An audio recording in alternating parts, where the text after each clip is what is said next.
எல்லாரும் கண்களை மூடி இந்த காலை வழியிலும் இந்த ஆராதனையை, இந்த உபவாச கூட்டத்தை நம்முடைய தேவனாகிய கர்த்தர் தாமே நமக்கு ஆசீர்வாதமாய் மாற்றி தரும்படி எல்லாரும் கண்களை மூடி உள்ளத்தினுடைய ஆழத்திலிருந்து நம்ம வாய்களை விரிவாய் திறந்து சர்வ வல்லமையுள்ள பிதாவே, பரிசுத்த தேவனே, ஆசீர்வதிக்கப்பட்ட இந்த நல்ல காலை வேளைக்காக ஆண்டவரே உமக்கு நாங்கள் நன்றி சொல்லுகிறோம்.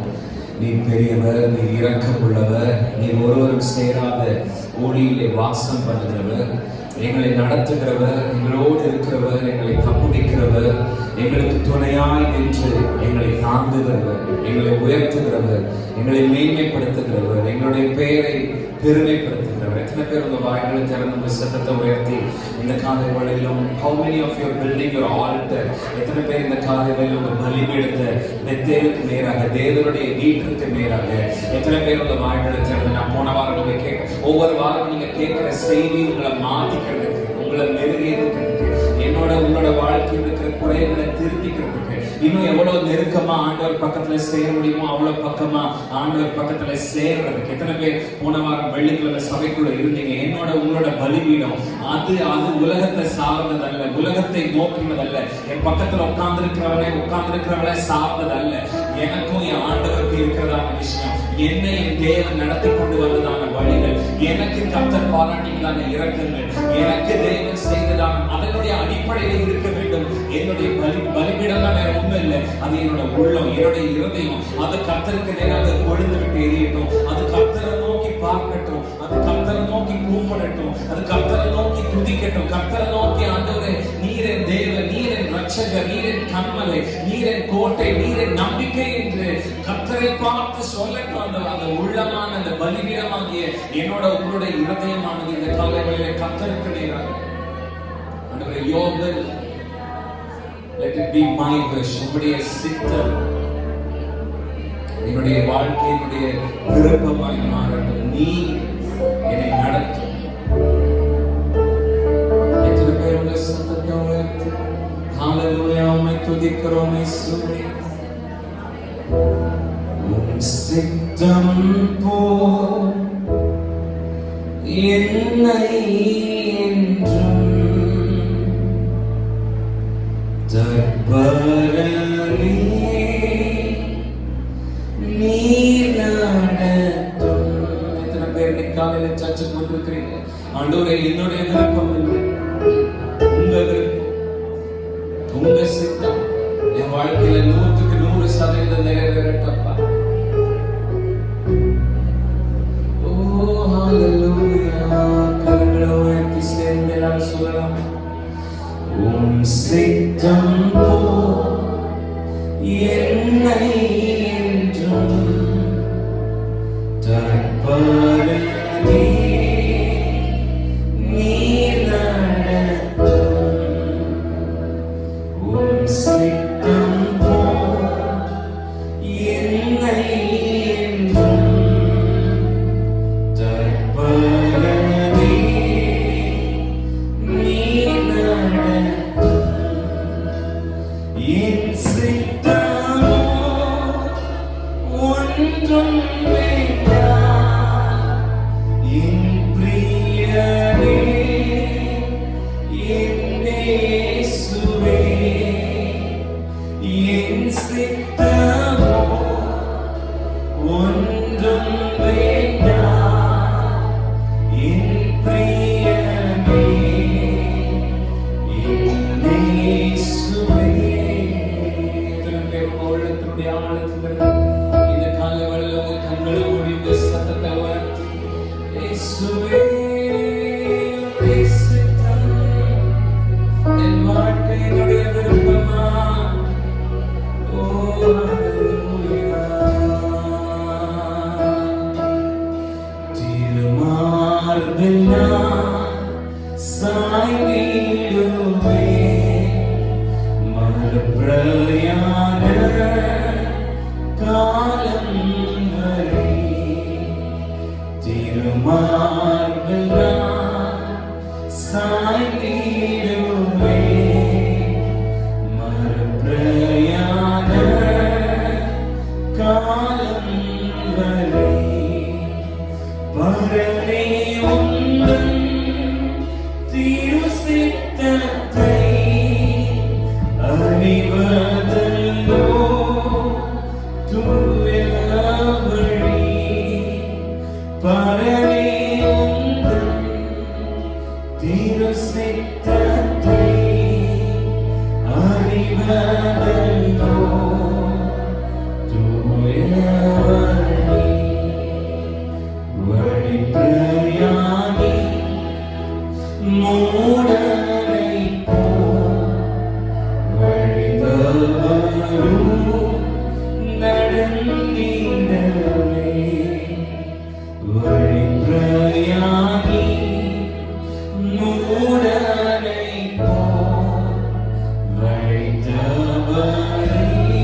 காலவெள்ள உள்ளத்துடைய ஆழத்தில் அக்கினி ஸ்தம்பம் மேக ஸ்தம்பம் அறியார் மீது ஜொலித்திருக்க மாட்டோம்.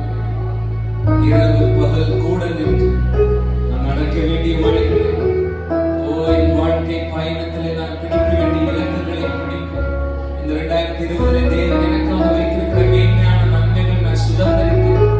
ஒருவேளை I am out of my track, இந்த காலங்களில் ஒருவேளை என்னுடைய பாதை வழி மாறி நின்றிருந்தால் அடுத்தது என்னன்னு தெரியாம ஸ்டம்பிளாய் தவிர்த்து தடுமாறி நின்றிருந்தால் ஒரு மேக ஸ்தம்பம் எனக்கு முன்பதாக எழுதப்பட்டு ஹalleluya திருப்பேருள்ள சத்தத்தை உயர்த்தி அக்னி ஸ்தம்பம் மேக ஸ்தம்பம் அடியார் மீது ஜொலித்திடட்டும் சேரலாம். அக்னி ஸ்தம்பம் மேக ஸ்தம்பம் அடியார் மீது ஜொலித்திடட்டும். இரவு கூட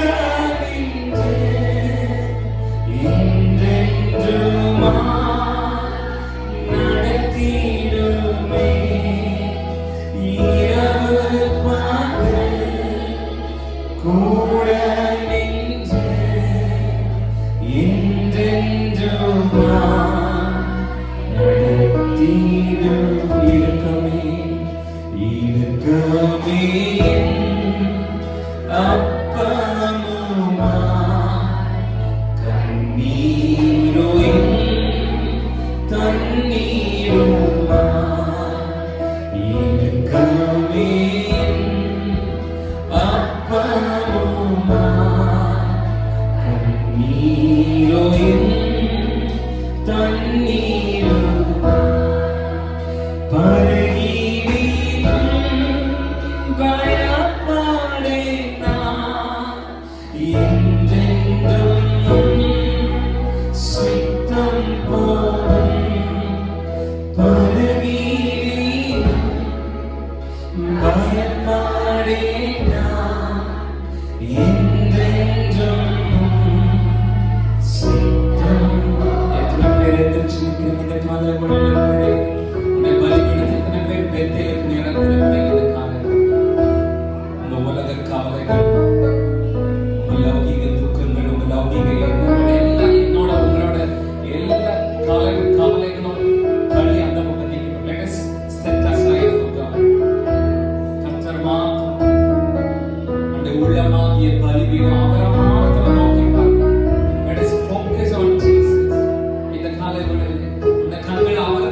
வாழ்க்கை பிரகாசமா மாறி இந்த மலை மேல ஏறும் போது என் முகம் உங்க முகம் எப்படி இருக்குதோ அது விஷயம்.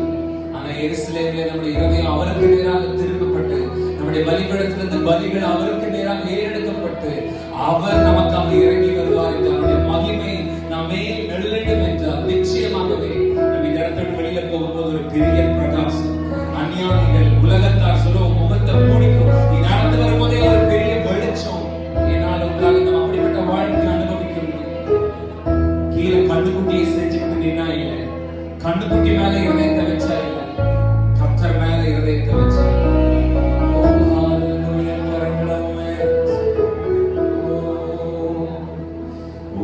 சித்தம் போ என்னை என்றும் தற்பரமே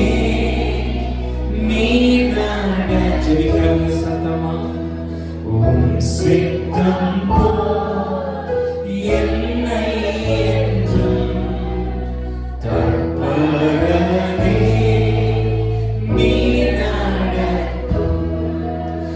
என் சித்தமோ ஒன்றும் வேண்டாம் என் பிரியனே என் இயேசுவே.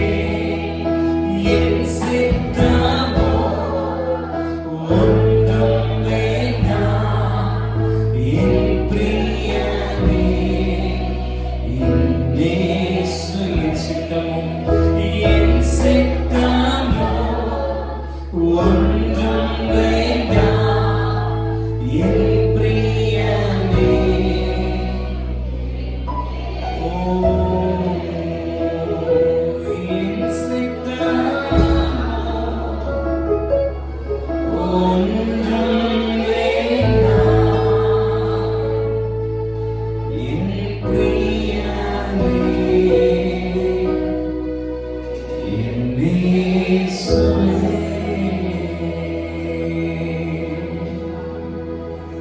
இந்த காலை வேளையில் கண்களை மூடி உள்ளத்தினுடைய ஆழத்தில் நம்ம எல்லாரும் சேர்ந்து கர்த்தராகிய தேவனை ஒருமித்து நம்முடைய சத்தங்களை உயர்த்தி இந்த காலை வேளையில் ஓ ஹalleluya உம்மை துதிக்கிறோம் ஆண்டவரே இயேசுவே ஹalleluya அப்பா என்னை சமர்ப்பிக்கிறேன் உமக்கு பிரியமானதை செய்ய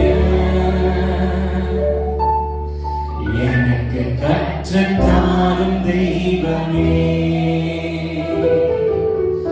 உமக்கு பிரியமானதை செய்ய எனக்கு கற்றுத்தாரும் தெய்வமே நீரே என் தேவன்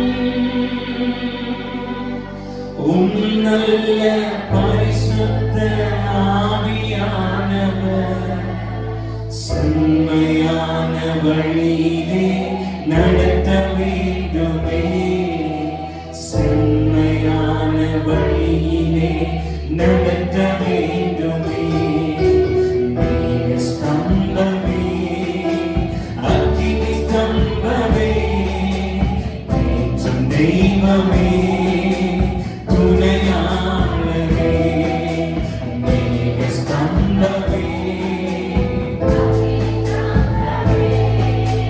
நேற்றும் தெய்வமே துணையாளரே உம்மை நோக்கி என் கைகளை உயர்த்தி உயர்த்தி மகிழ்கின்றேனையா உம்மை நோக்கி என் கைகளை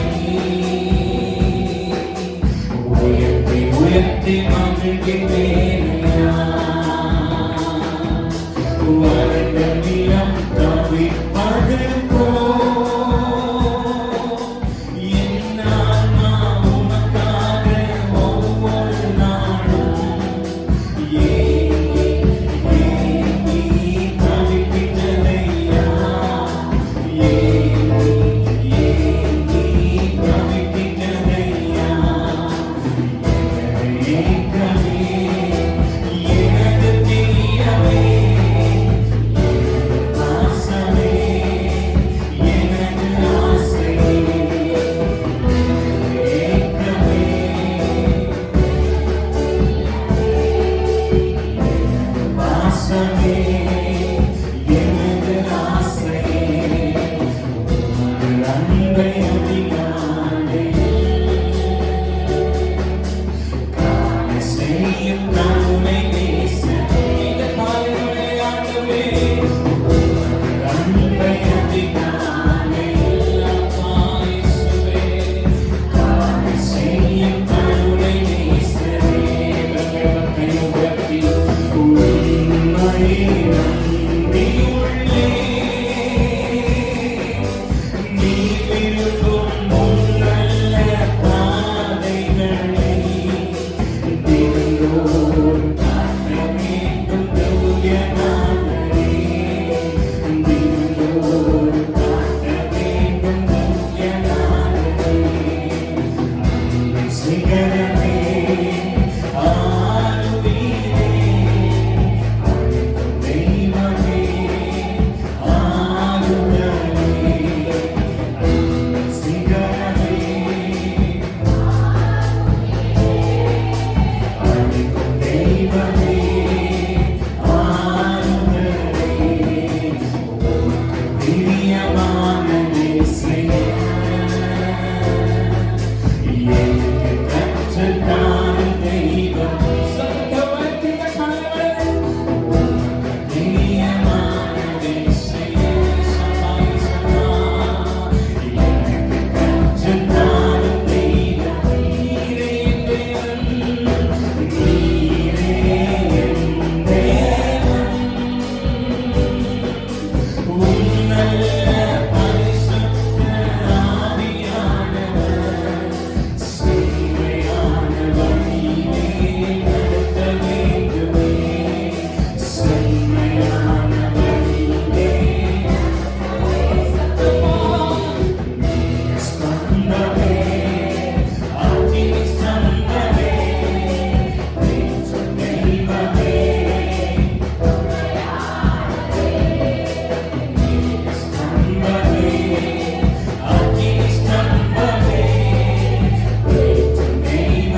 சிகரமே சேர்ந்து சத்தமா அன்பே சிகரமே ஆருயிரே அன்னைக்கும் தெய்வமே ஆருதல் சொல்லுங்க சத்தமா அன்பே சிகரமே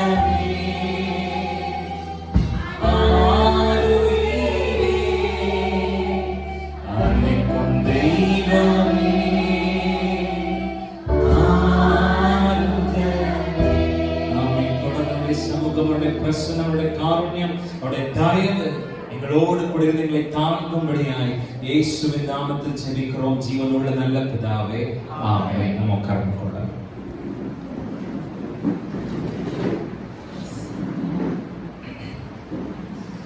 Genesis chapter number 12, commencing from verse number 10 to verse number 20. உங்க செல்போன் எல்லாம் சைலண்ட்ல ஸ்விட்ச் ஆஃப் இருக்கான உங்க செல்போனை செக் பண்ணிக்கோங்க.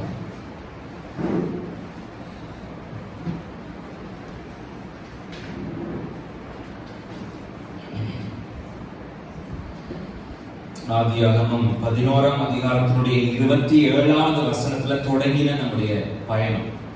அதாவது ஆதியாகமம் 11ஆம் அதிகாரத்தினுடைய 27ஆம் வசனத்திலே ஆரம்பமாகிற ஆபிரகாம் என்கிற ஒரு மனிதன், இன்னும் நம்ம ஆபிரகாம் என்ற அந்த நேம்ல வரல, ஆபிராம் என்கிற அந்த மனிதனுடைய பயணத்தினுடைய துவக்கம் அந்த ஆதியாகமம் 11ஆம் அதிகாரத்தினுடைய 27ஆம் வசனத்துல நம்ம தொடங்கின தானே அந்த வேத தியானம். இன்னைக்கு நாம ஆதியாகமம் 12ஆம் அதிகாரத்தினுடைய 10ஆம் வசனத்திலிருந்து இன்னைக்கு நம்ம பார்க்க போறோம். கடந்த வாரத்துல நம்ம ஆதியாகமம் 12ஆம் அதிகாரத்தினுடைய 9ஆம் வசனம் வரை கடந்த வாரத்துல நம்ம பார்த்திருந்தோம். இது வரைக்கும் கடந்த 5 வாரங்களாக ஆபிரகாமும் விசுவாசமும் அப்படிங்கிற தலைப்புல நாம் கர்த்தருடைய வார்த்தையை பார்த்து கொண்டிருக்கிறோம். இன்றைக்கு 6வது வாரமாக we are going to continue the same series, Abram and his faith.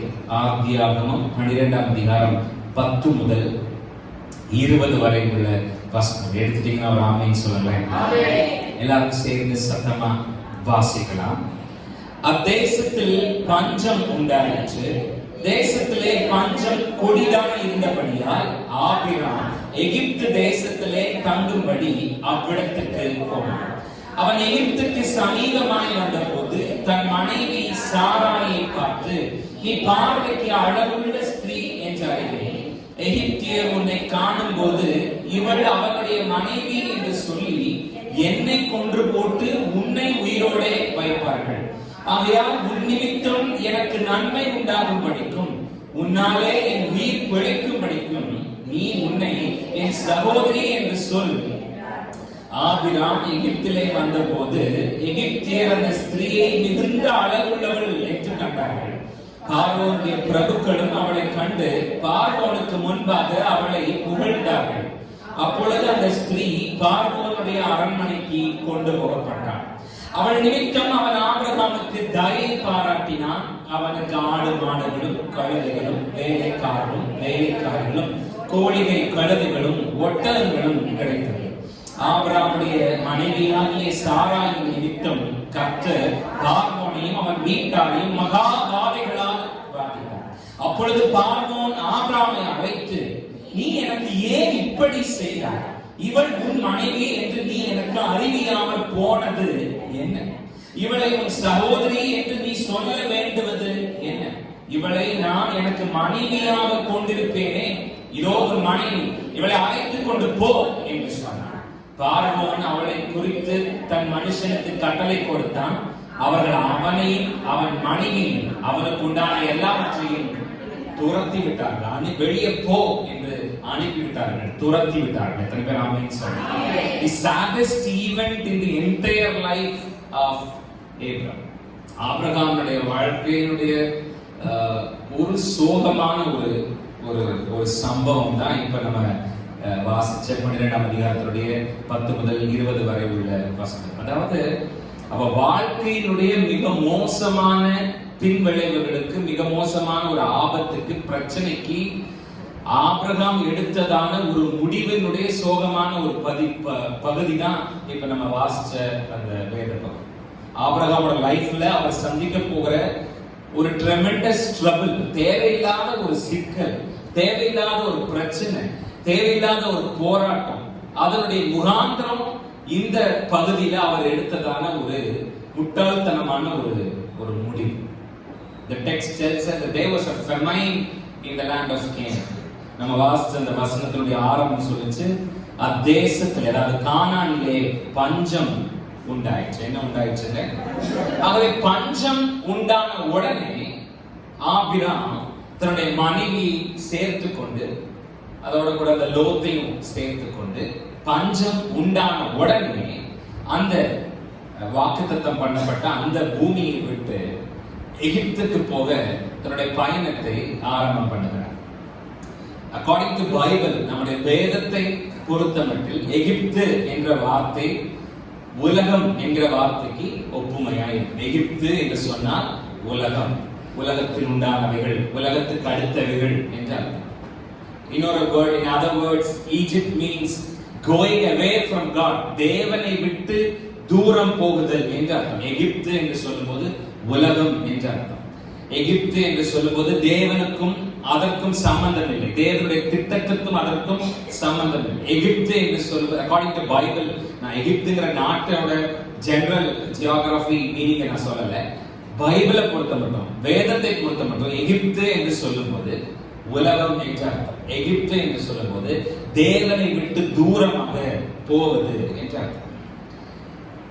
The decision that Abraham took in this chapter, இந்த அதிகாரத்துல ஆபிரகாம் எடுத்த ஒரு முடிவு, அந்த முடிவிலிருந்து நாம கத்துக்க வேண்டிய பாடம், ஆபிரகாம் எடுத்த இந்த முடிவிலிருந்து நாம எடுத்துக்க வேண்டிய குறிப்புகள், ஒரு 4 காரியத்தை நம்ம வேகமா பார்த்து ஜெபித்து நம்ம கடந்து போக போறோம். ஆபிரகாம் எடுத்த ஒரு முடிவு, அந்த முடிவிலிருந்து நான் கத்துக்க வேண்டிய, அந்த முடிவினுடைய விளைவு, அந்த விளைவிலிருந்து நான் அந்த விளைவை பார்க்கும்போது அதிலிருந்து என் வாழ்க்கைக்கு நான் எடுத்துக்க வேண்டிய குறிப்பு, அந்த விளைவை பார்க்கும்போது அதிலிருந்து என் வாழ்க்கைக்கு நான் எடுத்துக்கொள்கிற பாடம் என்கிற ஒரு 4 காரியத்தை நான் பார்க்க போறோம்.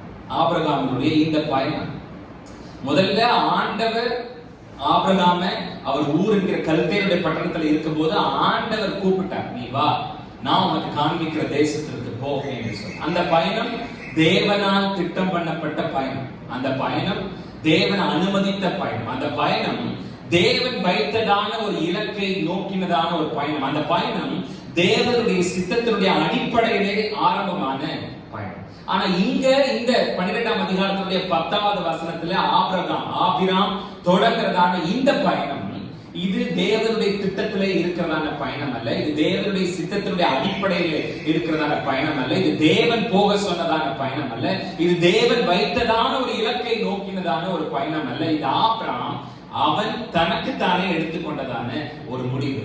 இந்த தேசத்திலே ஒரு பஞ்சம் வந்தபோது ஆபிரகாம் தன் குடும்பத்தை சேர்த்து கொண்டு எகிப்திற்கு போக புறப்பட்டார். இந்த பயணம், இந்த பாதை, இது எப்படிப்பட்ட பாதை, இது எப்படிப்பட்ட பயணம் என்கிற 4 காரியம். Number 1, it is a downward path. இந்த பயணம் ஆபிரகாம் ஆரம்பிச்ச இந்த பயணம், இந்த 12ஆம் அதிகாரத்தினுடைய 10ஆம் வசனத்துல அவர் ஸ்டார்ட் பண்ணின இந்த பயணம், அது முதல்ல அது ஒரு கீழான பயணம். என்ன பயணங்க? கீழ்மையான பயணம், கீழான பயணம், கீழ் நோக்கினதான ஒரு பயணம். It is not an upward travel. அது வந்து வாழ்க்கையினுடைய அடுத்த கட்டத்துக்கு உயர்த்துற ஒரு பயணம் அல்ல, வாழ்க்கையினுடைய கீழான நிலைமைக்கு கொண்டு போகக்கூடிய ஒரு பயணம். It is a downward path. The path to Egypt is always downward. உலகத்தை நோக்கி தேவனுடைய பிள்ளைகள் தேவனுடைய சித்தத்தை தாண்டி உலகத்தை நோக்கி எப்போதெல்லாம் நான் நீங்களும் பயணம் பண்ண ஆரம்பிக்கிறோமோ அப்பவே நம்ம வாழ்க்கை எப்படி, அந்த கிராஃப் எப்படின்னா மேலே இல்ல, அந்த கிராஃப் கீழே தான் என்ன செய்யும்.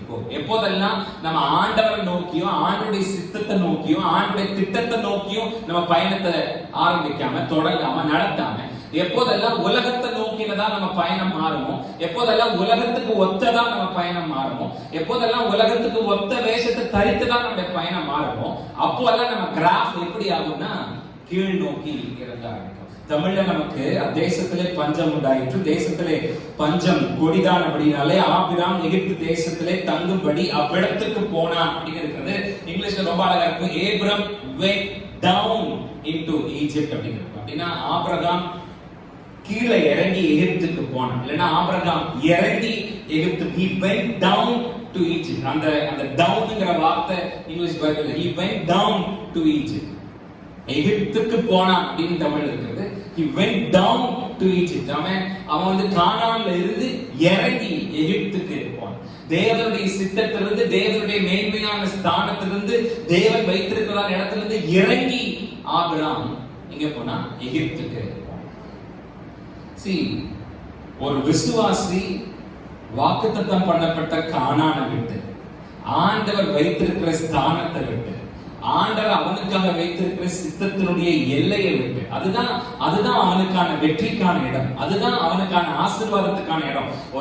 ஒரு விசுவாசியை கர்த்தர் எங்க நாட்டி இருக்காரோ, ஒரு விசுவாசி எந்த மாதிரியான ஸ்டாண்ட்ல இருக்கிறோம்னா ஆண்டவர் அவனை எடுத்து உட்கார வச்சிருக்காரோ அந்த ஸ்டாண்டை விட்டு உலகத்தை நோக்கி எகிப்தை நோக்கி நம்ம நடக்கலாம் அப்படின்னு ஒரு விசுவாசி முடிவு பண்ணிட்டாலே, நான் சொன்ன மாதிரி அவனோட கிராஃப் மேல் நோக்கி இல்ல கீழ் நோக்கி அந்த பயணம். அதுக்கப்புறம் அவனுடைய பயணம். அதனாலதான் எத்தனையோ வல்லமையாய் பயன்படுத்தப்பட்ட தேவனுடைய ஊழியக்காரர், எத்தனையோ வல்லமையாய் சபையிலே இருந்த விசுவாசிகள் ஒரு குறிப்பிட்ட காலகட்டத்திற்கு பிறகு அந்த வல்லமையான ஊழியக்காரனோட ஹிஸ்டரி பேஜஸ் திருப்பி பார்த்தா கொஞ்ச நாள் கழிச்சு அவங்களுடைய வல்லமை, அவ்வளவு வல்லமையான ஊழியம் அவங்க வாழ்க்கையினுடைய பகுதியில இருக்காது, அவ்வளவு வல்லமையான அற்புதங்கள் இருக்காது, அவ்வளவு வல்லமையான தேவனுடைய பிரசன்னம் வெளிப்பாடு இருக்காது. சில விசுவாசிகள் சபையில எழுந்து பிரகாசிக்கிறது கொஞ்ச காலத்துக்கு அப்புறம் பார்த்தா அவ்வளவு வல்லமை, அவ்வளவு பகிரங்கமா, அவ்வளவு பயங்கரமா அவர்களால் எரிந்து பிரகாசிக்க முடிவதில்லை. ஏன்னா கானானை விட்டு, தேவன் வைத்திருக்கிறதான அந்த எல்லையை விட்டு, தேவன் குறித்திருக்கிறதான ஸ்தானத்தை விட்டு இறங்கி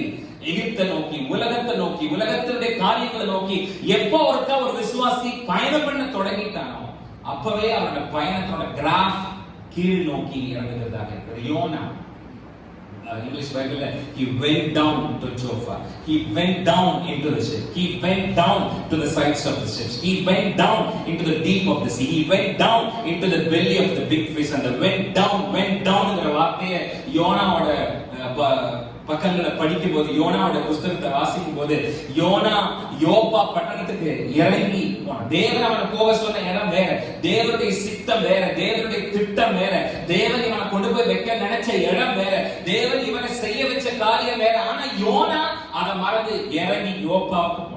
யோனா இறங்கி வேற கப்பல்ல ஏறி, ஆண்டவர் சொன்ன திசை நோக்கி போற கப்பல்ல பயணம் பண்ணாம வேற கப்பல்ல இறங்கி போனபோது, அந்த கப்பலுக்குள்ள போய் இன்னும் கீழே இறங்கி கீழ்த்தட்டுல இறங்கி போய் யோனா படுத்து கொண்ட போது, அப்புறம் கடலோட ஆழத்துக்கு கீழே இறங்கி போன போது, அப்புறம் மீனோட வயிற்றுக்குள்ள ஆழத்துக்குள்ள கீழே இறங்கி போனது. இப்படின்னா இந்த கிராஃப், இப்ப யோனாவோட கிராஃப் இப்படி போகல.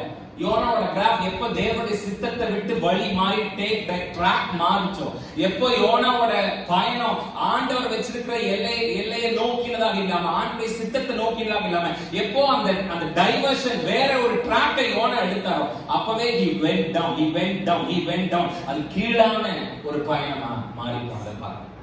ஆமோஸ் புத்தகம் 2ஆம் அதிகாரத்தினுடைய 10ஆம் வசனம் சொல்லுது, உங்களை நான் எகிப்திலிருந்து வர பண்ணினேன். Again in English, I brought you up from the land of Egypt. நான் உங்களை எகிப்திலிருந்து தூக்கி எடுத்தேன். நான் உங்களை எகிப்திலிருந்து மேல ஏறி வர பண்ணினேன். நான் உங்களை எகிப்திலிருந்து வர பண்ணினேன். மேல ஏறி வர பண்ணினேன்னா நான் கீழே இறங்கி இருந்தேன்னு அர்த்தம். அதனாலதான் கர்த்தர் என்ன செய்யறார், மேல தூக்கி எடுக்கிறார். ஆண்டவர் வைத்திருக்கிற கானான், ஆண்டவர் வைத்திருக்கிற ஸ்தானம், ஆண்டவர் வைத்திருக்கிற வாக்குத்தத்தம் பண்ணப்பட்ட எல்லை, அதுதான் ஒரு விசுவாசிக்கு ஆசீர்வாதமான இடம். ஆண்டவர் நம்மளை எங்க வைத்திருக்கிறாரோ அங்க அந்த சித்தத்தினுடைய அடிப்படையில நாம இருக்கிறது தான் நமக்கு ஆசீர்வாதமான இடம். அங்கதான் ஆபிரகாம் இருந்திருக்கணும். ஆண்டவர் அவனை போக சொல்லி இருக்க சொன்ன அந்த இடத்துல தான் ஆபிரகாம் என்ன செஞ்சிருந்திருக்கணும், he supposed to live there. அவன் அங்கதான் என்ன செஞ்சிருந்திருக்கணும். See, தேவனுடைய சபை, there is no place more precious than God wants us to. தேவன் நம்மை வைக்க நினைக்கிற ஒரு இடத்தை விட சிறந்த இடம் இந்த உலகத்துல எதுவுமே இல்லவே. தேவன் நம்மளை எங்க வைக்க நினைக்கிறாரோ அதுதான் உலகத்திலேயே நமக்கான பெஸ்ட் பிளேஸ். எதுனா தேவன் நம்மளை எங்க வைக்க நினைக்கிறாரோ, தேவன் நமக்கு எந்த ஸ்தானத்தை கொடுத்திருக்காரோ, தேவன் நம்மளை எங்க நிக்க வச்சிருக்காரோ அதுதான் நமக்கான பாதுகாப்பான இடமும் அதுதான், பத்திரமான இடமும் அதுதான், நம்மளோட பெஸ்ட், நம்ம வாழ்நாளுடைய சிறந்த இடமே எதுதான்னா தேவன் நம்மளை எந்த இடத்துல வச்சிருக்காரோ அதுதான் நம்ம வாழ்நாளுடைய சிறந்த இடம். தேவன் நம்மளை வச்சிருக்கிற இடம் தான் நம்ம வாழ்க்கையினுடைய பெஸ்டான பிளேஸ்னா, தேவன் வைக்காத இடத்துக்குள்ள நம்ம போய் நின்னோம்னா அதுதான் நம்ம வாழ்க்கையோட பெஸ்டான பிளேஸ். தேவன் நம்மளை வைக்க நினைக்கிற இடத்துல நாம இருக்கிறது தான் நம்ம வாழ்க்கையுடைய சிறந்த இடம். நான் எங்க இருக்கிறது நல்லது, நான் எங்க இருந்தா பாதுகாப்பா இருப்பேன், நான் எங்க இருந்தா சமாதானமா இருப்பேன், நான் எங்க இருந்தா சந்தோஷமா இருப்பேன், நான் எங்க இருந்தா மேன்மையா இருப்பேன்னா உன்னை தேவன் எங்க இருக்க சொல்லியிருக்காரோ நீ அங்க இருந்தாதான் நீ பாதுகாப்பா இருப்ப, சமாதானமா இருப்ப, சந்தோஷமா இருப்ப, மேன்மையா இருப்ப, உயர்வா இருப்ப. தேவன் உன்னை எங்க வைக்க விரும்பலையோ அந்த இடத்துக்கு நீ போனா உனக்கு என்னதான் வரும்னா ஆபத்து, பிரச்சனை, வேதனை. அப்படின்னா இங்க கொஸ்டின் வருது, ஆண்டவர் வைக்க சொன்ன இடத்துல தானே நான் வந்தேன், அப்புறம் அங்கேயே அந்த தேசத்திலே கொடிய பஞ்சம் உண்டாயிடுச்சு அப்படின்னு ஒரு வரி அப்படிதான் வாசிச்சோம். 10ஆம் வசனத்தோட துவக்கமே அத்தேசத்திலே பஞ்சம் உண்டாயிடுச்சு. அப்ப நமக்கு கேள்வி வருது, ஆண்டவர் வைக்க சொன்ன எங்க போக சொன்னாரோ அங்கதான் என்ன செஞ்சேன், வந்தேன். இப்ப எங்க இருக்க சொன்னாரோ அங்கதான் நான் என்ன செய்யறேன், இருக்கிறேன். அங்கதான் கூடாரத்தை போட்டு அங்கதான் இருக்கேன். ஆனா இப்ப இங்க ஒரு தேசத்துல பஞ்சம். நமக்கு பல சமயத்துல அப்படி கேள்வி வருது, நான் சபைக்கு போயும் ஆண்டவரை தேடியும் சில பிரச்சனைகள், சில நெருக்கடிகள், சில இழப்புகள், சில தோல்விகள், சில அவமானங்கள், நெடு நாட்களாய் காத்ததும் நடைபெறாத நிறைவேறாத என்னுடைய இதயத்தினுடைய விருப்பங்கள். இப்ப நான் ஆண்டருடைய எல்லையில தான் இருக்கிறேன், ஆனாலும் எனக்கு ஏன் இப்படிப்பட்ட காரியங்கள்? அப்படின்னா ஆண்டவர் என்ன தண்டிக்கிறாரா? ஆபிரகாம் ஆண்டவர் தண்டிச்சிட்டு இருந்தாருன்னு கேட்டா அவர் தண்டிக்கல. It was not a test, it was not a punishment, it was just a test. அது ஆபிரகாமுக்கு ஆண்டவர் கொடுத்த தண்டனை இல்லை, ஒரு பரீட்சை. அது என்னதுங்க சொல்லுங்க, சத்தமா சொல்லுங்க, என்னது பரீட்சை. It was just a test, it was not a punishment. ஆபிரகாமுக்கு கர்த்தர் கொடுத்த தண்டனை அல்ல. அந்த தேசத்துல கர்த்தர் காட்டினான அந்த தேசத்தை அந்த டெஸ்ட் ஆபிரகாம் பாஸ் பண்ணிருந்தா இன்னும் பெஸ்டா இருந்திருக்கலாம். இப்படி ஒரு பெஸ்டான போர்ஷன் பைபிள்ல ஆபிரகாம் பத்தின ஒரு நெகட்டிவ் பதிவு இந்த 12ஆம் அதிகாரத்துல 10-20 வரை உள்ளதான ஒரு நெகட்டிவ் பதிவு, நெகட்டிவ் இமேஜ் இருக்கு பாருங்க. அது விழுந்திருக்காது. ஆபிரகாம் இந்த டெஸ்ட்ல அமைதியா இருந்திருந்தா அவரோட வாழ்க்கையில ஒரு பெஸ்டான போர்ஷன் ஒண்ணு பைபிள்ல ரெக்கார்ட் ஆயிருக்காது, பெஸ்டா தான் இருக்கு. அப்ப என்னோட உங்களோட வாழ்க்கையில வந்திருக்கிற சில குறைவுகள், இப்ப நம்ம தேவ சித்தத்தினுடைய எல்லைக்குள்ள இருந்தோம், சபைக்குள்ள இருந்தோம், தேவன் இருக்க சொன்னதான இடத்துக்குள்ள நான் இருந்தோம். என்னோட உலகத்தார்களை விட்டு, என்னோட பழைய சடங்காச்சாரியங்களை விட்டு, நான் பாரம்பரியமா கையெடுத்து வந்தவர்களை விட்டு இப்ப தேவனை தேடி சபைக்குள்ள வந்து நான் தேவனை ஆராதிக்கிற ஒரு பிள்ளையா இருந்தோம். என் வாழ்க்கையிலேயே இப்படிப்பட்ட பிரச்சனை அப்படின்னா கர்த்தர் என்ன கண்டிக்கிற, நான் செஞ்ச தப்புக்காக ஆண்டவர் என்ன கண்டிக்கிறாரா? என்னோட முன்னோர்கள் செஞ்ச பாவத்துக்கான தண்டனை நான் அதெல்லாம் ஒண்ணு இல்லை. It is just test. இது ஒரு சாதாரண ஒரு சின்ன பரீட்சை. இந்த பரீட்சையில நாம நின்னுட்டா நிச்சயமா பெஸ்ட் என்னால உங்களால வாழ்க்கையில பார்க்க முடியும். எத்தனை பேர் ஆமென் சொல்லுங்க? ஆபிரகாம் அந்த பரீட்சையில நிக்கல, அவர் உடனே வேற ஒரு முடிவை எடுத்தார். இது ஒரு சின்ன அன்சர்டனிட்டி தான். இப்ப கேனன்ல வந்திருக்கிற ஒரு சின்ன அன்சர்டனிட்டி என்னோட உங்களோட வாழ்க்கையில் இருக்கிறது, அது நிலையற்றது இல்ல. இந்த கடன் நிலையற்றது, இந்த தரித்திரம் நிலையற்றது, இந்த பிரச்சனை, இந்த துன்பம், இந்த வேதனை, இது நிரந்தரமானது இல்ல. நிரந்தரமான தேவனாகிய கர்த்தரை நான் ஆராதிக்கிறேன். என் வாழ்க்கையில் இருக்கிற எந்த பிரச்சனையும் நிரந்தரமானது இல்லை. எத்தனை பேருக்கு அந்த அறிவு இருக்கிற ஒரு அமைச்சர்? இது ஒரு சின்ன அன்சர்டனிட்டி, ஒரு சின்ன, எத்தனையோ பேர் என்னோட உங்களோட உள்ள சபையில பயணத்தை துவங்கினவர்கள் இன்னைக்கு இல்ல. ஏன்னா they are not able to stand a small uncertainty. ஒரு நிலையற்ற ஒரு சின்ன பிரச்சனையை கொஞ்ச நேரம் வித்ஹோல்ட் பண்ணிருந்தா, கொஞ்ச நேரம் தாங்கி இருந்தா, பெஸ்டான போர்ஷனை இந்நேரம் அவங்க வாழ்க்கையில என்ன செஞ்சிருக்கலாம், பார்த்திருந்திருக்கலாம். பெஸ்டான போர்ஷன்னா பெரிய 50 லட்சம் ரூபாய் கார்லயும் இருக்கிற வைரத்தை எல்லாம் மாட்டிட்டு வரதான் பெஸ்டான போர்ஷன்.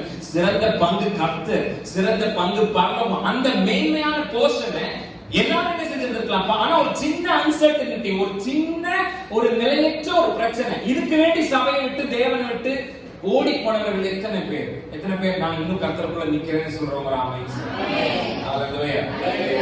See, உங்களை அவர் வச்சிருக்கிற இடத்துல, நம்மள அவர் வச்சிருக்கிற இடம் எவ்வளவு நெருக்கமானதா இருந்தாலும் அங்க இருக்கிறதா நமக்கு பத்திரமான, அங்க இருக்கிறதா நமக்கு பாதுகாப்பான. ஏன்னா நம்மள அவர் அங்க வச்சிருப்பாருன்னா அங்க அவர் நம்மளை சந்திப்பார், அங்க நம்முடைய தேவைகளை அவர் பூர்த்தி செய்வார், அங்க நம்முடைய குறைவுகளை அவர் நிறைவாக, ஏன்னா அவர் நம்மள அங்க கொண்டு போய் அவர் தானே வச்சிருக்கார். அப்படின்னா அவர் நம்மளை கண்டிப்பா என்ன செய்வார், சந்திப்பார், நம்முடைய தேவைகளை பூர்த்தி பண்ணுவார், நம்மளை கைவிட்ட மாட்டேன். அவர் தானே இடத்தை கொடுத்து என்ன உட்கார வச்சிருக்கார், அவர் தானே இந்த ஸ்தானத்துல என்ன நிறுத்தி இருக்கார், அவர் தானே என்ன இந்த சித்தத்துக்குள்ள கொண்டது, நீ இப்படி இருந்து என்ன அவர் தானே வச்சிருக்கார். அப்படின்னா நான் அங்க இருக்கிறது, அது அங்க எனக்கு கொஞ்சம் நெருக்கமா இருந்தாலும் அதுதான் எனக்கு ஆசீர்வாதமான இடம், அதுதான் எனக்கு பாதுகாப்பான இடம்.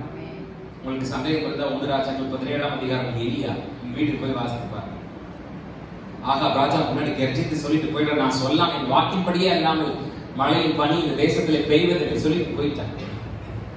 அந்த எலியாவை பார்த்து கர்த்தர் சொன்னார், நீ போய் கேரி ஆற்றங்கடையில் என்ன செய், போய் இரு. அந்த கேரி ஆற்றங்கடை அதுதான் எலியா இருக்க வேண்டிய இடம். அங்க தேவன் எலியாவுக்காக வச்சிருக்கிற இடம் அதுதான். அப்ப தேவன் எலியாவை போய் கேரி ஆற்றங்கடையில் இருந்து சொன்னார்னா அவர் அங்க அவரோட தேவைகளை சந்திப்பார். காகம் காலையில சாயங்காலம் 2 நேரமே எலியாவுக்கு என்ன செஞ்சிச்சு, சாப்பாடு கொண்டு போச்சு. அப்ப நான் இருக்கிற இடம் எவ்வளவு நெருக்கமானதா இருந்தாலும் என்ன கர்த்தர் தான் இருக்க வச்சிருப்பாருன்னா அந்த இடத்துக்கு கர்த்தர் வருவார், என் தேவையை என்ன செய்வார். அந்த கேரி ஆற்றினுடைய தண்ணீர் வற்றி போன போது மறுபடியும் கர்த்தர் அந்த வசனம் கர்த்தர் பேசு, மறுபடியும் உடனே போயிட்டாரு. போய் அங்க போ, என்ன செய்ய, சாரி பாத்துல ஒரு விதவை கட்டளையிட்டு இருக்கு, போ அவங்கிட்ட போன நேரம் அங்க போறா. அங்க போன உடனே என்ன செய்யுது, தேசத்துல பஞ்ச காலம் முடியும் வர இவங்க வீட்டுல மாவும் களைத்தலை எண்ணெயும் குறையவே இல்லை. அப்படின்னா தேவன் என்ன ஒரு இடத்துல வச்சிருப்பாருன்னா அந்த இடத்துல என்னோட தேவைகள் அத்தனையும் தேவன் சந்திப்பார்.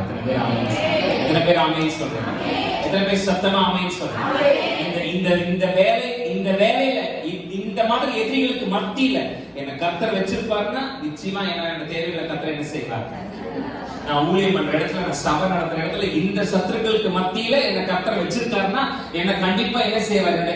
இங்க நான் அங்கே இருந்தா அவர் கண்டிப்பா வந்து என்னோட தேவை என்ன செய்வார்.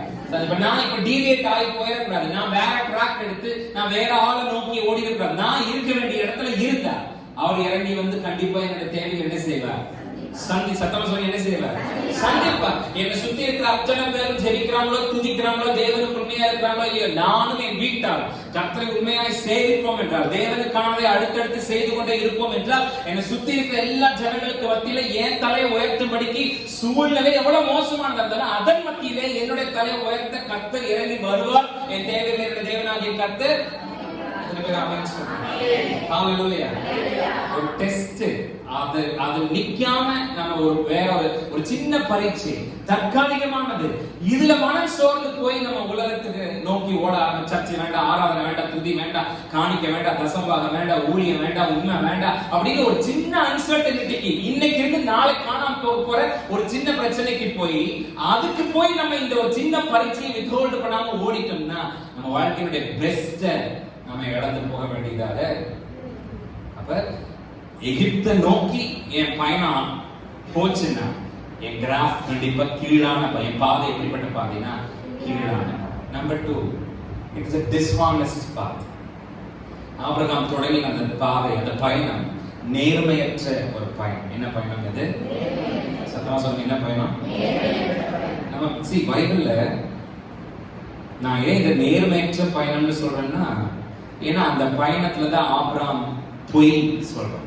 அந்த ஆபிரகாம் பொய் சொன்ன ரெஜிஸ்டர்ட், அதுக்கு முன்னாடி சின்ன பையனா இருக்கும்போது என்ன பொய் சொன்னாரோ அதெல்லாம் தெரியல, பட் ரெஜிஸ்டர்ட் லை ஆபிரகாம் பொய் சொன்ன ஒரு முதல் இடமா ரெஜிஸ்டர் ஆகிறது அந்த 11 இருந்து 15 வரை உள்ள வசனங்களை, 12ஆம் அதிகாரத்துடைய 11 இருந்து 15 வரை உள்ள வசனங்களை பார்க்கும்போது அந்த பயணத்துல பொய் பிறக்குது. அந்த பயணத்துல ஆபிரகாமுடைய வாயிலிருந்து பொய் பிறக்குது.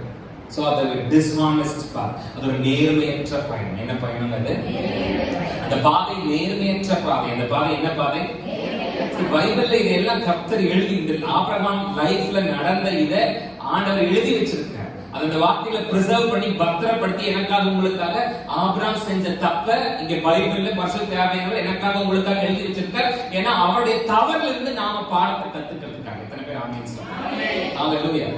பாருங்க 11 இருந்து 13 வரை உள்ள வசனங்கள். அவன் எகிப்துக்கு சமீபமாய் வந்தபோது தன் மனைவி சாராயை பார்த்து, நீ பார்வைக்கு அழகுள்ள ஸ்திரீ என்று அறிவேன், எகிப்தியர் உன்னை காணும் போது இவள் அவனுடைய மனைவி என்று சொல்லி என்னை கொன்று போட்டு உன்னை உயிரோட வைப்பார்கள். ஆகையால் உன் நிமித்தம் எனக்கு நன்மை உண்டாக படிக்கும், உன்னாலே என் உயிர் பிழைக்க படிக்கும், நீ உன்னை என் சகோதரி என்று பொய் சொல். இன்ஃபேக்ட் இது ஒரு ஹாஃப் ட்ரூத் தான். ஆபிரகாம் சாராய் ஆபிரகாமுக்கு தங்கச்சி தான். அது it is a half truth. அது ஒரு பாதினா அந்த நாட்கள்ல அந்த மாதிரி ஒரு ரத்தத்துல என்ன செய்ய முடியும்? திருமணம் பண்ணி முடியும். இப்ப முடியாது அந்த மாதிரினா. இப்போ நமக்கு கட்டளைகள் இருக்கு, நியாய பிரமாணம் இருக்கு. அப்போ பூமியில பாப்புலேஷன் பெருகிறதுக்காக அது சிலதெல்லாம் அனுமதிக்கப்பட்டது. எப்போ இருக்கா நியாய பிரமாணம் கொடுக்கப்பட்டதோ, கட்டளை கொடுக்கப்பட்டதோ, அப்ப இந்த மாதிரி அண்ணன் தங்கச்சி கல்யாணம் பண்ணிக்கிறது, அக்கா தம்பி கல்யாணம் பண்ணிக்கிறதெல்லாம் அதுக்கப்புறம் கிடையாது. அந்த நாட்களான இருந்தது. சோ சாரா என்பவள் ஆபிரகாமுக்கு ஒரு வகையில தங்கச்சி தான். அவங்க அப்பாவுக்கு பிறந்த வகையில பார்க்கும்போது தங்கச்சி தான். It is a half truth. அது ஒரு பகுதி உண்மைதான். ஆனா நம்ம முந்தி போன ஒரு முதல் 2 வாரத்துல பார்த்தோம் பாத்தீங்களா, பாதி கீழ்ப்படிதல் என்பது முழுமையான கீழ்ப்படியாமை தான்ங்கிற மாதிரி பாதி உண்மை என்பது முழுமையான பொய் தான். ஏன்னா ஒரு பொய்யை சொல்லும் போது அது பேட்ச் பண்ணி முடிக்கும் போது பார்த்தா அது பயங்கரமான புதாகரமான பெரிய பொய்யா தான் இருக்குமே ஒழிய அது கண்டிப்பா சின்னதா. அப்ப பாதி பொய்ங்கிறது, பாதி உண்மைங்கிறது முழுமையான பொய். ஆண்டவருக்கு முன்னாடி நானும் நீங்களும் பாதி உண்மையா இருக்கிறதுங்கிறது முழுமையான பொய் தான். நம்ம வேலை செய்யற இடத்துல பாதி உண்மையா இருக்கிறதுங்கிறது முழுமையான பொய் தான். Because half truth is full lie. Abraham சொன்னா சாராயை பார்த்து, நீ என் தங்கச்சின்னு பொய் சொல்லி. இப்ப இந்த பாதை ஒரு நேர்மையற்ற பாதை. இந்த பயணம் ஒரு நேர்மையற்ற பயணம். என்ன பிறக்குதுன்னா பொய் பிறக்குது. என்ன பிறக்குதுன்னு எப்போ ஒருக்கா ஆபிரகாம் பொய்யை பிறப்பிக்கிறாரோ அப்ப அந்த பொய்யை அவர் வாழ வேண்டியதா இருக்கு. அந்த பொய் என்ன செய்ய வேண்டியதா இருக்கு? ஏன்னா அங்க ஊருக்குள்ள போய் இப்ப புருஷ பண்ணி மாதிரி டாவிட்டு கை கோர்த்து நடக்க முடியாது. நீ தங்கச்சி, நான் அண்ணன், அந்த டிஸ்டன்ஸை மெயின்டைன் பண்ணி என்ன செய்யணும்?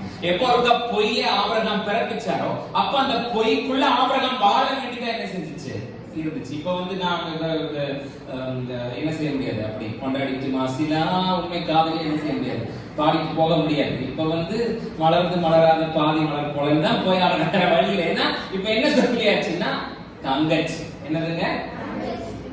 சரி, எப்போ இருக்கா ஆபிரகாம் பொய்யை பெற்றெடுத்து அந்த பொய்க்குள்ள வாழ வேண்டியதா வந்துச்சோ, கொஞ்ச தூரத்துல அந்த பொய்யை அவர் நம்ப வேண்டியதாகவும் வந்துருச்சு. ஆண்டவர் சொன்ன மெய்யான வாக்குத்தத்தத்தை விட, ஆண்டோட சத்தியத்தை விட, ஆண்டோட வார்த்தையை விட தான் ஃபேப்ரிகேட் பண்ண பொய்க்கு அதிக சக்தி இருக்குன்னு ஆபிரகாம் நினைச்சானே. ஏன்னா நீங்க அந்த வார்த்தை அவன் சொன்ன அந்த வார்த்தையை பார்த்தீங்களா? ஆகையால் இவள் அவனுடைய மனைவி என்று சொல்லி என்னை கொன்று போட்டு உன்னை உயிரோட வைப்பார்கள். என்னை கொன்று போட்டு, சத்தமா என்னை கொன்று போட்டு ஆபிரகாம் கொல்ல முடியுமா? எப்படி கொல்ல முடியும்? அவன் தேவனால் தெரிந்து கொள்ளப்பட்டவர், தேவனால் வாக்குத்தத்தம் பண்ண உன்னை பெரிய ஜாதியா ஆக்குறேன்னு சொன்னவர் அவர். அப்படி அவர் சொல்லி இருக்கும் போது இந்த பயப்படலால யாராலையும் என்ன செய்ய முடியாது? ஆபிரகாமை கொல்ல முடியாது. ஆனா ஆபிரகாம் சொல்ல முடியும், என்னை கொன்று போட்டு உன்னை உயிரோட வைப்பேன். அப்படின்னா நான் பெத்தெடுத்த பொய், அந்த பொய்யில நான் வாழ்ந்த கொஞ்சம் வாழ்க்கை அடுத்தது என்னை எதை நம்ப வச்சுச்சுன்னா, கர்த்தர் சொன்ன வாக்குத்தத்தத்தை விட இந்த பொய் உண்மைன்னு என்ன செஞ்சுச்சு? நம்ம என்ன கொல்ல, ஆபிரகாம் என்ன செய்ய முடியாது, கொல்லவே. ஏன்னா ஆபிரகாம் கர்த்தர் வாக்குத்தத்தம் பண்ணி உன்னை பெரிய ஜாதியா ஆக்குவேன்னு சொல்லி இருக்கும் போது நான் எப்படி ஆனாலும் வாக்குத்தத்தம் பண்ணினவர் உண்மை உள்ளவர், அவர் சொன்னதை எப்படியும் நிறைவேற்றி முடிப்பார். எத்தனை பேர் ஆமென் சொல்றாங்க? ஹalleluya. அவர் வாக்குத்தத்தம் பண்ணியிருக்கும் போது எதிரிகள் ஆபிரகாம் மேல கை வைக்கவும், எதிரிகள் ஆபிரகாமை கொன்று போடவும் கர்த்தர் ஒரு நாள் விடவே. நாம நம்மளை காப்பாத்திக்கிறதுக்காக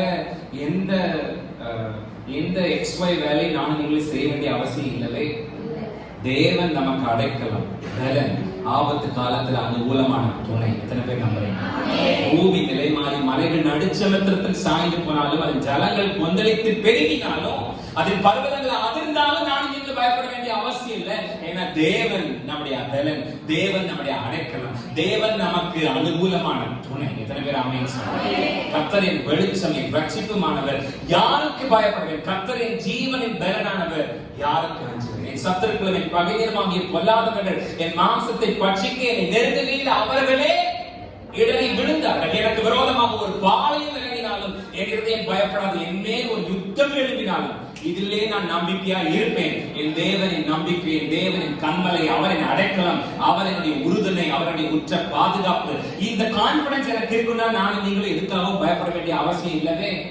நம்மளை காப்பாத்திக்கிறதுக்காக ஒரு நேர்மையற்ற ஒரு வாழ்க்கையை நானும் நீங்களும், இந்த ஊழியத்தை காப்பாத்துறதுக்காக, சபையை காப்பாத்துறதுக்காக, ஒரு 10 ஆத்மாவை காப்பாத்துறதுக்காக, இந்த வேலையை காப்பாத்துறதுக்காக, இந்த வருமானத்தை காப்பாத்துறதுக்காக, இந்த சொந்தத்தை காப்பாத்துறதுக்காக, இந்த ஜாதியை காப்பாத்துறதுக்காக ஒரு நேர்மையற்ற வாழ்க்கை நானும் நீங்களும் வாழ வேண்டிய அவசியம் இல்லவே இல்லை. ஏன்னா நமக்கு கர்த்தர் வாக்கு பண்ணியிருக்கார். அவர் நம்முடைய பலன், அவர் நம்முடைய அடைக்கலம், அவர் நம்மை பார்த்துக் கொள்வார். எத்தனை பேர் ஆமென்? சத்தமா ஹalleluya, ஹalleluya. எனக்கு விரோதமாய் உருவாக்கப்படுற எந்த ஆயுதமும் வாய்க்கவே. எதிரி எனக்கு விரோதமாய் எவ்வளவு கண்ணியை விரிச்சாலும் நான் அதுல சிக்க மாட்டேன். கர்த்தர் என்னை காப்பாற்றுவார். எனக்கு அவன் விரிச்சிருக்கிற கண்ணி எங்க இருக்குன்னு, அவனோட டிராப், அவன் வலையை எங்க விரிச்சிருக்கான், அவன் குழியை எங்க வெட்டியிருக்கான்னு கர்த்தர் எனக்கு காட்டி கொடுப்பான். காட்டி கொடுக்கிறது மாத்திரம் இல்லாம அவன் வெட்டின குழியில நான் விழுந்து போகாதபடிக்கு, அந்த குழியை சுத்தியே நான் நடந்து கம்பீரமா நடந்து வரும்படிக்கு கர்த்தர் எனக்கு அனுகிரகம் பண்ணுவார். அந்த குழி எங்க எனக்கு காட்டி கொடுப்பார். அந்த குழியில நான் விழுகாதபடிக்கு அந்த குழியை சுத்தி கம்பீரமா நடந்து வர பண்ணுவார். மாத்திரமல்ல, எனக்கு விரோதமா யார் குழியை வெட்டினானோ அவனே அந்த குழியை விழுந்து போகும் படிக்கும் என்னுடைய தேவனாகிய கர்த்தர் எனக்கு அனுகிரகம் பண்ணுவார். நான் என்னை காப்பாற்றுவதற்காக எந்த மாயமாலும் செய்ய வேண்டிய அவசியம் இல்லவே. சத்தமா ஆமென் சொல்லுங்க. ஹalleluya. என் குடும்பத்துல நான் எடுக்க வேண்டிய ஒரு முக்கியமான ஒரு முடிவெல்லாம் முடிவு இருந்த போது நான் ஏதோ அதை பத்தி நம்ம பாஸ்டர் மாட்ட டிஸ்கஸ் பண்ணிட்டு இருக்கும் போது அவங்க என்கிட்ட சொன்னாங்க, ஆண்டவர் உங்களை இப்படிலாம் நடத்தும் போது, இதெல்லாம் செய்யும் போது, ஆண்டவர் உங்களை இவ்வளவு தூரம் இப்படி கொண்டு வந்திருக்கும் போது, இவ்வளவு நீட்டா எல்லாத்தையும் ஆர்கனைஸ் பண்ணும்போது, அப்புறம் நீங்க ஏன் பயப்படுறீங்க, ஏன் பதட்டப்படுறீங்க, ஏன் குழப்பிக்கிறீங்க அப்படிங்கிற மாதிரி ஒரு காரியத்தை சொன்னாங்க. ஏன்னா நம்ம எவ்வளவுதான் எளியாவா இருந்து நம்ம அக்கினி இறக்கினாலும் கொஞ்சம் தூரத்துல சூரச்சை கீழே உட்காந்து போதும் என் ஜீவன், அதுதான் நம்ம ஹியூமன் நேச்சருங்கிறது. அந்த மாதிரி நம்ம எவ்வளவு சத்தமா பேசினாலும் சில சமயம் நமக்கு அந்த மாதிரியான பலவீனங்கள் வரத்தான் செய்யும். அப்புறம் அவங்க பேசுறதுக்கு அப்புறம் நான் உட்காந்து யோசிச்சு பார்த்தேன், ஆமா இல்லை, நம்ம ஒண்ணும் இல்லாம எங்கேயோ குப்பைக்குள்ள கிடந்த நம்முடைய தேவனாகிய கர்த்தர் இவ்வளவு தூரம் கொண்டு வந்தது, இப்படி இவர்களுக்கு இந்த சத்துருக்களுக்கு மத்தியிலே நம்மளை பாதியில கை விட்டுட்டு போறதுக்காக இவ்வளவு தூரம் கொண்டு வந்தது, இவ்வளவு அளவுல என்ன விட்டுட்டு போறதுக்காக இல்ல. ஏன்னா இவ்வளவு பெரிய ஆண்டவர் ஒரு சின்ன காரியத்தை கொடுக்கறதுக்காக என்ன தூக்கி எடுத்திருக்க மாட்டார். நிச்சயமா பெரிய காரியங்களை கொடுக்கறதுக்காக என்ன செய்வார்? எத்தனை பேர் நம்பி ஆமென் சொல்லுங்க? ஹalleluya. என் ஜனங்கள் ஒருபோதும் வெட்கப்பட்டு போவதில்லைன்னு அவர் சொல்லியிருந்தா, அவர் கண்டிப்பா நான் வெட்கப்பட்டு போக மாட்டேன். ஆகவே என்ன காப்பாத்திக்கிறதுக்காக டிஸ்ஹானஸ்டான நேர்மையற்ற ஒரு பாதையை நான் நீங்கள் எடுக்க வேண்டிய அவசியம், சத்தமா சொல்லுங்க, எடுக்க வேண்டிய அவசியம் இல்ல, நிச்சயமாவே இல்லை. அவர் அது எவ்வளவு நெருக்கமான பாதையா இருந்தாலும் அவர் அடைக்கணும், அவர் அனுகூலம், அவர் பக்கபலம். என் மேல் யுத்தம் எழுப்பினாலும் இதிலே நான் நம்பிக்கையா இருப்பேன். கண்டிப்பா அவர், நான் தான் ஜெயிப்பேன், அவன் தான் தோத்து போவான். எத்தனை பேர் ஆமென் சொல்லுங்க? சத்தமா ஹalleluya. It is a disastrous path. அது ஒரு அழிவின் பாதை, அது அழிவுக்கான ஒரு பாதை. முதல்ல பார்த்தா கீழான பாதை, நேர்மையற்ற பாதை, அழிவின் பாதை.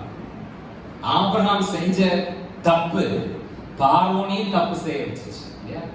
ஆபிரகாம் சாராய அவரோட தங்கச்சிக்கு சொல்லாம இருந்தா பார்வோன் சாராய கல்யாணம் பண்றதுக்காக என்ன செஞ்சிருக்க மாட்டான், கூட்டிட்டு போயிருக்க மாட்டான். Always remember, when a believer leaves Canaan for Egypt, causes others to fall again.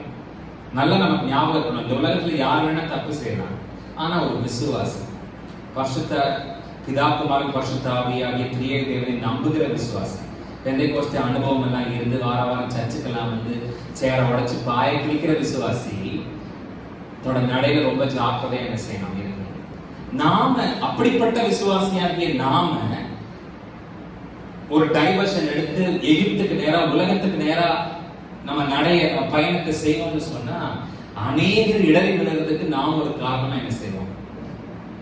நான் இவ்வளவு குதிச்சு இப்படி கத்தி இப்படி பாடி இப்படி ஒரு நாளைக்கு 4 சர்வீஸ் அட்டன் பண்ணி இங்க ஓடி அங்க ஓடி கோயம்புத்தூரே ஒரு ரவுண்ட் அடிச்சு விநாயகர் பழத்தை சுத்துற மாதிரி இப்படி சுத்தி வந்து இப்படி எல்லாம் செஞ்சுட்டு இருந்து கொஞ்ச நாள் கழிச்சு நீங்க என்ன நான் ஏதோ ஒரு கோயிலுக்கு மாலை போட்டு கல்லு முள்ளும் காலுக்கு மெத்தக்கு ஏறி நடந்து போறத யாராவது என்ன பார்த்தா அப்படின்னா நான் பெரிய ஆளுங்களுக்காக சொல்றேன், நான் சும்மா ஒரு எக்ஸாம்பிளுக்கு சொல்றேன். அப்படி பார்த்தா இப்ப என்ன பார்த்து இம்ப்ரெஸ் ஆனவங்க எத்தனையோ பேர் இருந்திருக்கலாம் இல்லையா. ஏதோ நீ முடிக்கிறத பார்த்தா அப்படிலாம் இல்லைன்னா ஏதோ யாரும் ஒருத்தராவது என்ன செஞ்சிருக்கலாம், இம்ப்ரெஸ் ஆயிருக்கலாம்ல. இப்படி எதுவுமே தெரியாம ஒரு ஹிந்து பேக்ரவுண்ட்ல இருந்து வந்து டக்குன்னு இந்த மாதிரி ஆண்டவரால் எடுத்து பயன்படுத்தப்படும் போது அதுல இம்ப்ரெஸ் ஆன யாராவது ஒரு ஆள் விடலை விடுறதுக்கு இவரே இது போயிட்டாருன்னா, இந்த குறிப்பானே இவனே போயிட்டாருன்னா அப்ப கண்டிப்பா இங்க சரக்கு இல்லதான் போல நாமளும் போயிடலாம். சி, மகாத்மா காந்தி நம்முடைய தேச தந்தை, அவர் அகிம்சை வழியாக நாட்டுக்கு சுதந்திரத்தை வாங்கி கொடுத்தார்.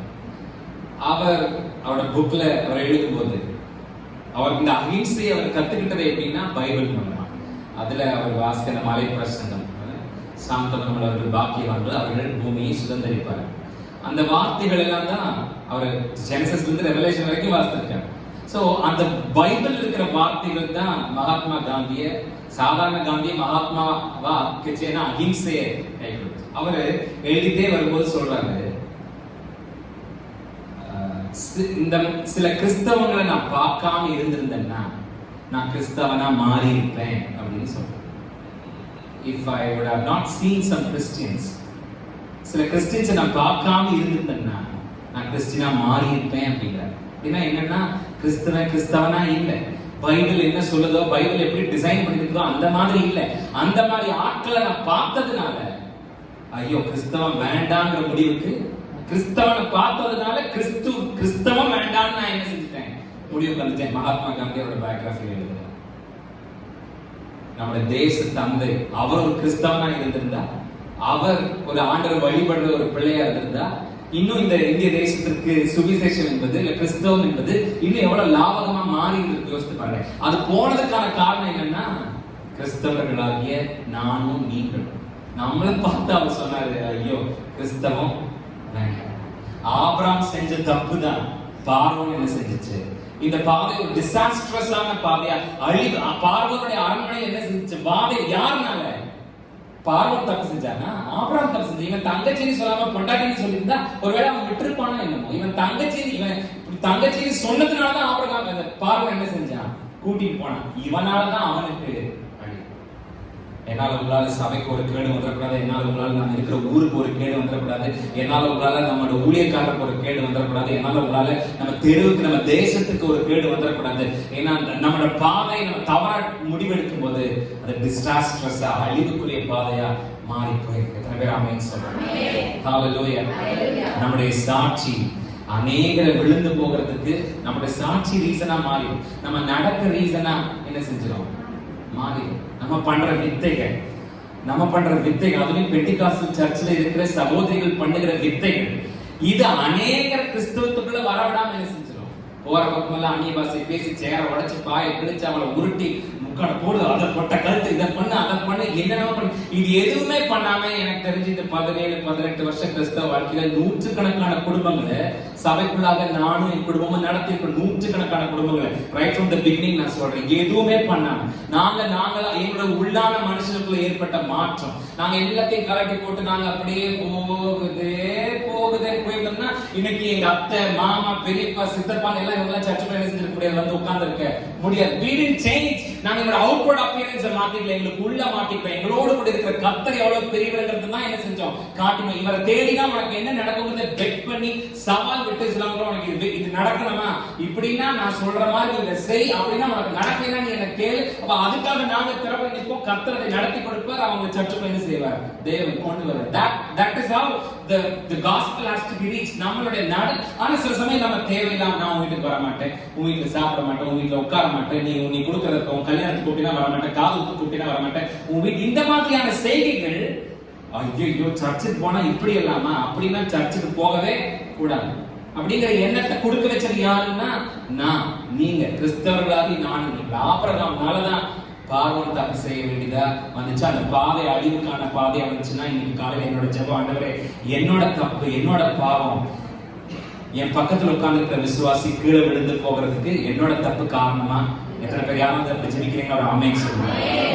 என்னோட பாவம், என்னோட தப்பு. சர்ச்சுக்குள்ள வந்து சேர உடைச்சு பாய கிளிக்கிறேன்னா ஊருக்குள்ள போய் செய்யற அட்டுழியம் இன்னொரு பாவிக்கு இதுக்கு என்ன அதுக்கு என்ன, இந்த பாவையே போதும்னு நரகத்தை அவன் சூஸ் பண்றதுக்கு நான் ஒரு ரீசனா என்ன செய்யக்கூடாது?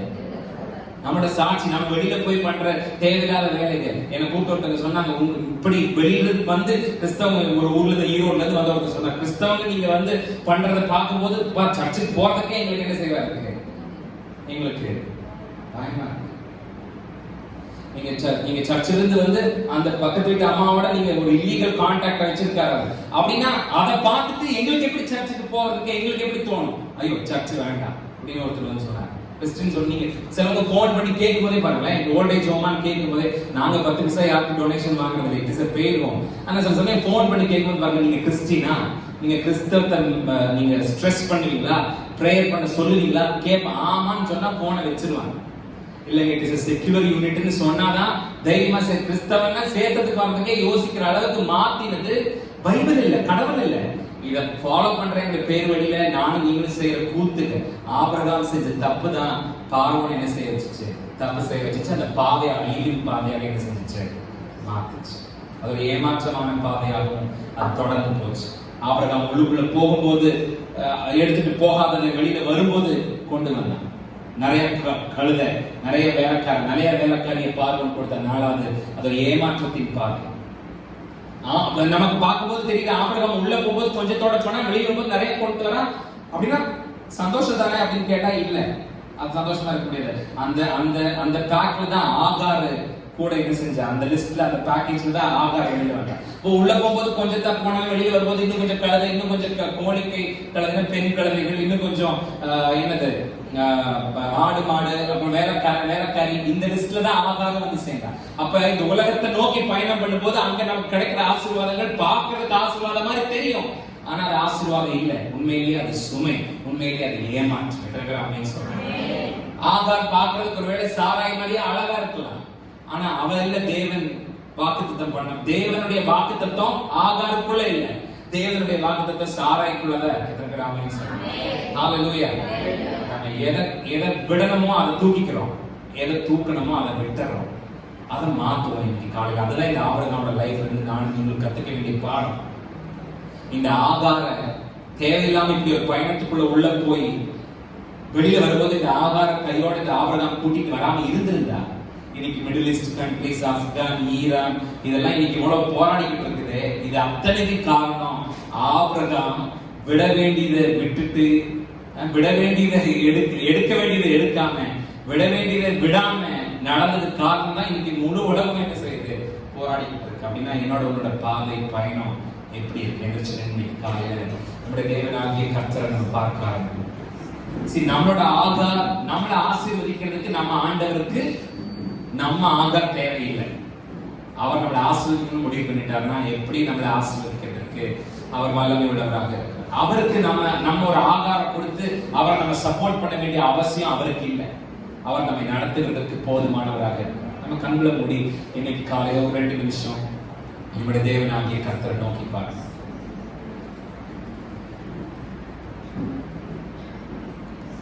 அந்த பாதை கீழான பாதை, அந்த பாதை அழிவின் பாதை,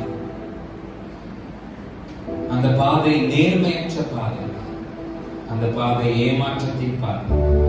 ஏன் உள்ள போகும்போது கொஞ்சமா கொண்டு போனாரு, இப்ப எகிப்தில் வெளியில நிறைய எடுத்துட்டு வராரு. அது எப்படி ஏமாற்றம்? ஏமாற்றம்.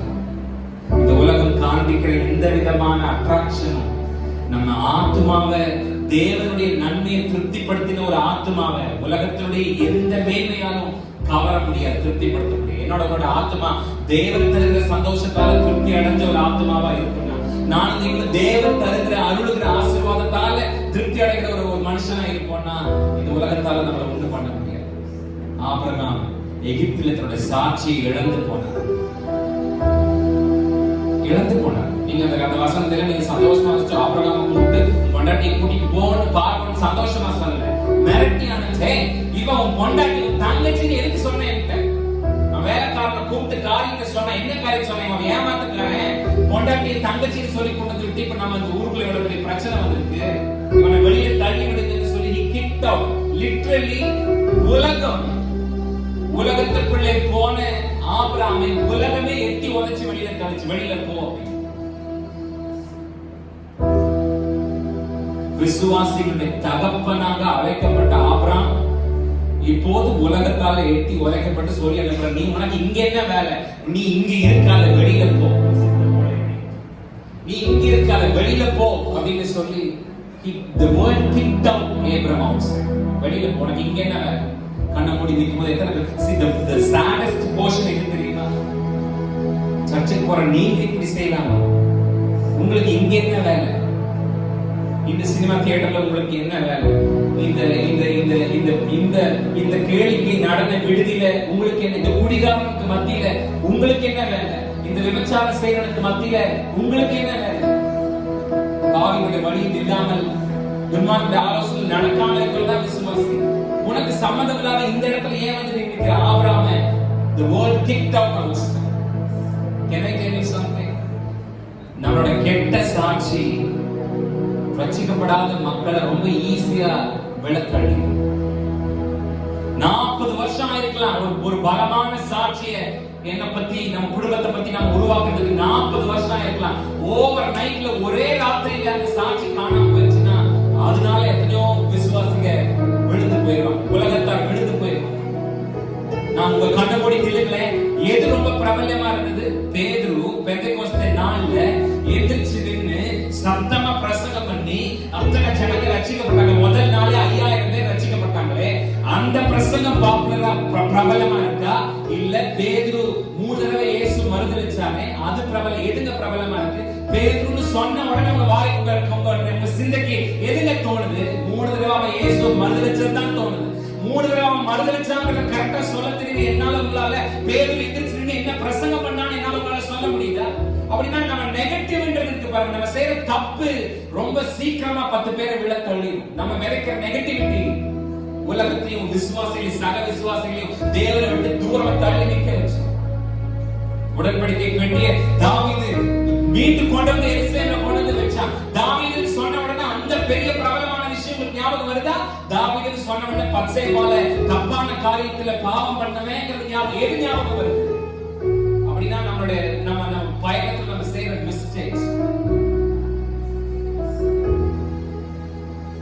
ஆபிரகாமால நான் யோசித்து பார்த்தேன், ஆபிரகாமால எகிப்துல ஏன் சக்சஸ் பண்ண முடியல ஆண்டவரே? அவன் அங்கிருந்து ஒண்ணுமே இல்லாத ஒரு ஊர்ல புறப்பட்டு எங்கேயோ வந்தான். அங்க அவன் அவ்வளவு ஆசீர்வாதமா வச்சிருந்தீங்க. எகிப்துக்கு வந்து ஏன் அவனுக்கு ஆசீர்வாதம் இருக்கல? எங்க போனாலும் தேவனுடைய பிள்ளைகள் நாங்க கால் நினைக்கிற எங்க போனாலும் நாங்க நல்லா தானே இருப்போம். ஏன் எங்களுக்கு ஆபிரகாம் அப்படி நடக்கல?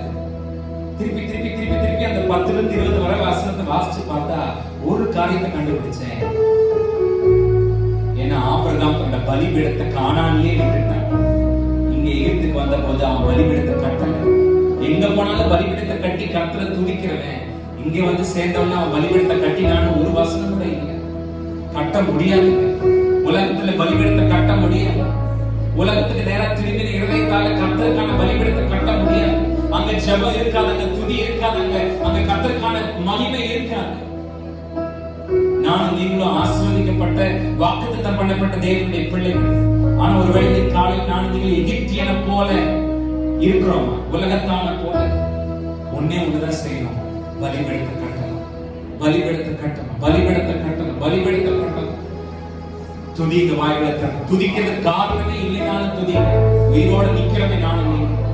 அதுதான் நம்ம மறுபடியும் வாக்குத்தத்தமான பிள்ளைகளுக்கு அடுத்த அதிகாரம் நம்ம அடுத்த வாக்குல பார்ப்போம். மறுபடியும் அந்த வாக்குத்தத்தத்துக்குள்ள ஆபிரகாம் என்ட்ரானது எப்படின்னா பலிபீடத்தை கட்டும் போது போது மறுபடியும் வாக்குக்குள்ள உள்ள போறான். வரிகளை இல்லாத போதுதான் எனக்கு உங்களுக்கு பிரச்சனை. வாயை திறந்து துதிக்க ஆரம்பிச்சு ஹalleluya. உன் சித்தம் போ என்னை என்றும் தற்பரமே நீ நடத்தும். கடைசியா இந்த நாலு வரிகளை பாடி நம்ம முடிக்க போறோம். பலிபீடத்தை கட்டி ஒருவேளை எகிப்தியனாய் நீ காலையில் நானும் நீங்க இருக்கலாம். நானும் நீங்க வாக்குத்தத்தம் பண்ணப்பட்ட தேவனுடைய சந்ததி. ஆனா உலகம் உள்ள பூந்துச்சா டைவர்ஷன் எடுத்து உலகத்தை நோக்கி ஓடிட்டு இருக்கலாம். அநேகர் விழுகிறதுக்கு, அநேக விசுவாச குடும்பங்கள் விழுகிறதுக்கு, அநேகர் ரட்சிக்கப்படாம போறதுக்கு நான் ஒரு காரணமா ஆயிட்டேனா? மனம் திரும்பவும் இந்த காலை வழி. Let us take a diversion. நம்ம பயணம் தப்பா ரூட் மாறினது தப்பில்லை. ஆனா என் ரூட் மாறிடுச்சுன்னு தெரிஞ்சு மறுபடியும் நான் என் பாதையை பயணத்தை திருத்திக்கிறது தான். அதுதான் உணர்வுள்ள இருதயத்துக்கு அதுதான் அடையாளம். இருதயம் செத்து போயிருந்ததுன்னா ஒண்ணு பண்றாங்க. உணர்வுள்ள இருதயம் வந்து டைவர்ஷன் எடுக்கும். ஓ ஹalleluya சொல்றவங்க மாத்திரம் சத்தமா உம் சித்தம் போ என்னை என்றும் தற்பரமே நீ நடத்தும்.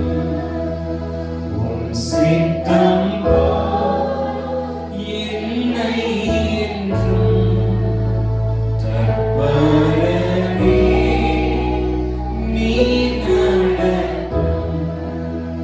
என் சித்தமோ ஒன்றும் வேண்டாம் என் பிரியனே என் இயேசுவே. என் சித்தமோ ஒன்றும் வேண்டாம் என் பிரியனே என் இயேசுவே. நல்ல பிதாவே, ஆசீர்வதிக்கப்பட்ட நல்ல காலை வேளைக்காக நன்றி நிறைந்த இதயத்தோடு துதிக்கிறோம், ஸ்தோத்திரிக்கிறோம். இந்த காலை வேளை ஆபிரகாமுடைய வாழ்க்கையில் இருந்து ஆண்டவரே, ஆபிரகாம் எடுத்த ஒரு தவறான ஒரு முடிவு, அந்த முடிவினால் வந்த விளைவு, அந்த விளைவிலிருந்து நாங்கள் கற்றுக்கொள்ள வேண்டிய பாடம் ஆண்டவரே 4 காரியங்கள் இந்த காலை வேளை நாங்கள் பார்த்திருக்கிறோம். அந்த பாதை ஆண்டவரே, அது ஏமாற்றத்தின் பாதை, அழிவின் பாதை, கீழான பாதை. அது it is not a good path. அது டிஸ்ஹானஸ்டான ஒரு பாதை, நேர்மையற்ற ஒரு பாதை. அந்த மாதிரி ஒரு பாதையை நாங்க ஒரு காலமும் செலக்ட் பண்ண கூடாது. ஆபிரகாமோட லைஃப் இருந்து இதை கத்துக்கிறோம். ஒரு சின்ன அன்சர்டனிட்டி, ஒரு கொஞ்ச நேரம் இருந்து காணாம போற ஒரு சின்ன பிரச்சனைக்கு, ஒரு சின்ன பரீட்சைக்கு நாங்க பயந்து பாதையை மாத்தி, பயணத்தை மாத்தி நாங்க போயிடக்கூடாது. எப்போதும் உங்க சித்தத்தினுடைய மையத்துல நாங்க இருக்கணும். ஏன்னா உங்க சித்தத்தினுடைய மையத்துல நாங்க இருந்தா, நாங்க இருக்கிற இடம் எவ்வளவு நெருக்கமானதா இருந்தாலும், அந்த கேரி தாற்று தண்ணீர் வத்தி போனாலும் நீர் இறங்கி வந்து எங்களை சந்திக்கிறதுக்கு போதுமானவராய் இருப்பீர். ஆண்டவரே, அந்த ஆகாபு கொண்டதாக மறுபடியும் கொண்டு போய் எங்களை நிறுத்துவீர். அந்த இயேசுவே அவரை அழிக்க தேவையான ஆட்களை மேலே தருவி நானும் தனது பாகத்திற்கு காணாம போக வைக்கவும் இந்த சித்தத்தினுடைய மையத்துல நாங்க நின்னா பஞ்ச காலம் முழுவதும் நாங்க திருப்தியாக இருப்போம். அந்த ஒவ்வொரு பிள்ளைகளை ஆசீர்வதிங்க, காத்துக்கொள்ளுங்க. இயேசுவின் நாமத்தில் பிதாவே, ஆமென். என் ஆத்துமாவே என் முழு உள்ளமே அவருடைய பரிசுத்த நாமத்தை ஸ்தோத்திரி. என் ஆத்துமாவே கர்த்தரை ஸ்தோத்திரி. அவர் செய்த சகல உபகாரங்களையும் மறவாதே. ஆமென். God bless you.